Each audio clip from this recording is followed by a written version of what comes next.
E em foco de hoje é o VGRI11, o Valora Renda Imobiliária. Se você conhece esse fundo imobiliário, você sabe que ele tem uma alavancagem muito alta. O relatório gerencial traz para gente um valor aqui de 64,60%. Eu decidi estudar essa alavancagem para entender melhor e eu vou compartilhar com você agora o meu estudo. Eu comecei então pelo prospecto definitivo do VGRI11 da primeira emissão. A Valora queria, com esse fundo, captar 500 milhões de reais. Eles estavam emitindo cotas a R$10 e uma taxa de distribuição de 41 centavos, ou seja, quem entrou na primeira emissão do VGRI pagou o total de R$10,41. A tese de investimento do VGRI era baseada em 3 pilares. O primeiro deles era a compra, a aquisição de um portfólio já consolidado, performado. Eles trouxeram um pipeline aqui no prospecto e eram 6 edifícios, que são os 6 atuais que o fundo tem. São boas localizações, olha só, Itaim Bibi ali na Faria Lima, na Paulista, tinha região também no Rio de Janeiro, tinham prédios muito bem classificados, AAA, classe A, vacâncias controladas, tinha uma vacância um pouquinho maior, vacâncias menores e inquilinos também muito bons. O segundo pilar da estratégia do VGRI11 era um potencial ganho de capital derivado de movimentações macro, fechamento da taxa de juros. Se a gente for olhar no site do Banco Central, a Selic na época, porque esse prospecto, ele era de março de 2020. A Selic, ela vinha em queda nesse período. Lá em 2021, ela estava 2,75 e aí até 2022 e permaneceu assim até 2023, ela estava em 13,75%.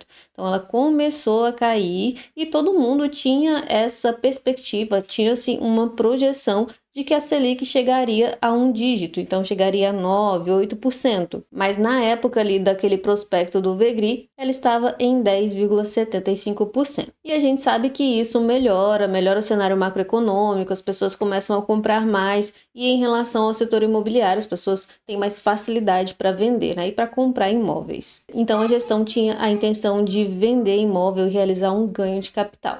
O terceiro pilar era a estrutura de pagamento desse portfólio. Eles queriam comprar a prazo. A forma de pagamento seria a seguinte: eles pagariam 620,9 milhões de reais à vista, sendo que para a captação desse valor à vista seria 309,2 via equity, ou seja, eles iam entregar algumas cotas para esses vendedores, cotas do VGRI11, e o resto eles iriam emitir um CRI, que seria um CRI aí de 20 anos, com 1 ano de carência do principal e pagamento de juros mensais, e teria aí um spread de 2% da NTN-B. O restante seria pago em parcelas, então seria obrigações por aquisição de imóveis, uma no valor de 230 milhões e outra de 61,6 milhões de reais, isso em 1 ano e 2 anos após a oferta. Então, esse era o plano do VGRI11. Então, ele queria adquirir um portfólio já performado, adquirir com Seller's Finance, ou seja, com dívidas, através de emissão de CRI,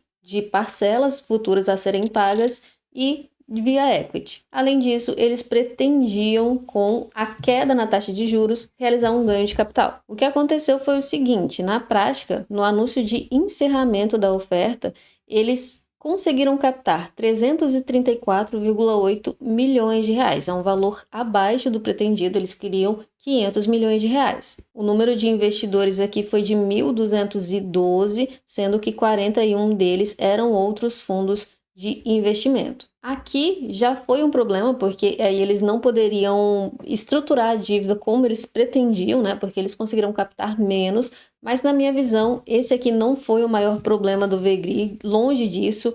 Na minha opinião, foi isso aqui. A taxa de juros estressou novamente, então ela vinha em queda de 13,75 e chegou a 10,5%. Ali em setembro, outubro, ela começou a subir novamente e hoje a gente tem uma Selic a 15% ao ano. Ou seja, o cenário macroeconômico piorou, os juros ficaram muito caros, as dívidas ficaram caras, as pessoas pararam de comprar, esfriou a economia brasileira. Então, aquele plano de ganho de capital já foi por água abaixo, porque um cenário de juros altos não favorece compra nem venda de ativo, menos ainda favorece emissão de novas cotas. E aí o que aconteceu? Quando chegou a hora de pagar as dívidas, eles começaram a rolar. Foi o que aconteceu aqui com as obrigações do Brazilian Financial Center e também da obrigação que eles tinham com o Vino 11, né, pela aquisição do BM 336.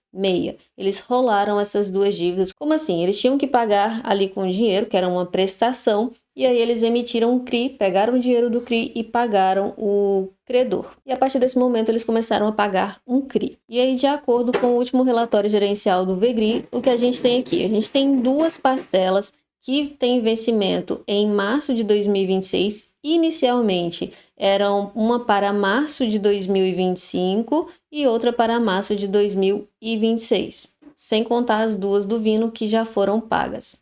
Além disso, a gente também tem CRIs. Para esse ano é mais tranquilo, menos de 10 milhões de reais. O pior mesmo é lá em 2028. De acordo com o balanço patrimonial do fundo, ele tem pouco aqui em renda fixa, tem 5 milhões mais ou menos. Tem alguns outros ativos aqui que eu não sei exatamente o que são.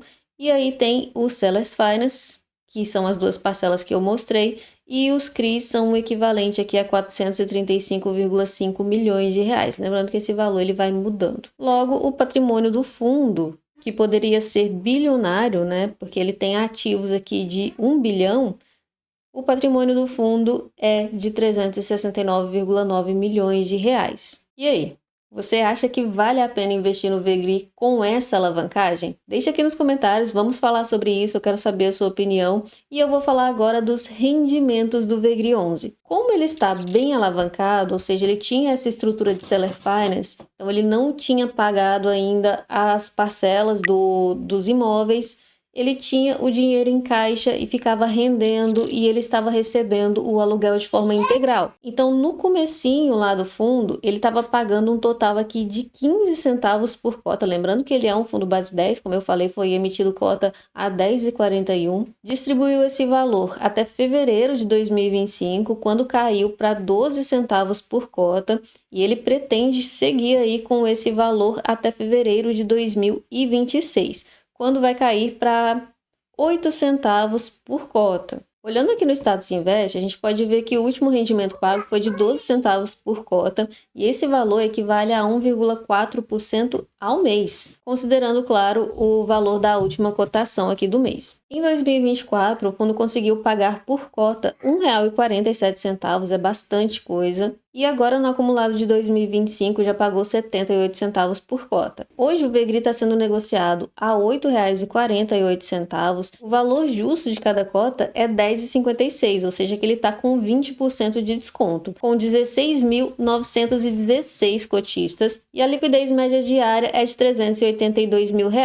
Desde o início do VEGRI até agora, ele já apresenta uma valorização, sem contar com os rendimentos distribuídos, de 8,12%. Se a gente incluir os rendimentos no mesmo período, ele apresenta uma rentabilidade de 34,64%, enquanto a inflação foi de 6,48%. Esse foi o vídeo. Lembrando que tudo que eu falei aqui é um estudo meu, é a minha opinião, não é uma recomendação nem de compra nem de venda.